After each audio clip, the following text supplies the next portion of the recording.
اجي نحضروا حلوة الخليط او حلوة التقاوت الشمالية اللي كتجي رائعة وهشيشة وكتذوب في الفم. بقاو معايا باش تشوفوا الطريقة سهلة بزاف وما كتاخدش الوقت. كما كتشوفوا معايا عندي هنا 250 غرام ديال الزبده مارغرين بحراره المطبخ، كاس ديال سكر ثقيل كنخدمهم مزيان كما كتشوفوا معايا حتى كيوليو لي بومات، مع رشيشه ديال المليحه. كنضيف كاس غير مملوء ديال الزيت ونخدم مزيان. كنضيف 4 ديال المعالق ديال ماء الزهر وكنخدم مزيان، ونضيف كاس ديال الكركاع اللي محمر ومقطع، وكاس ديال اللوز اللي محمر ومقطع، وكاس ديال الزنجلان.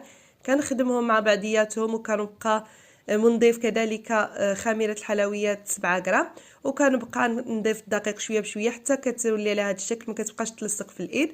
وانا خدمت بهذا الطابع، تقدروا ديروا اللقات صافي. ومن بعد استفتها في اللاطه ديال الفران، دفعتها الفران 180 درجه حتى تحمرت من الفوق ومن التحت، كنخرجها تبرد ومن بعد كنفندها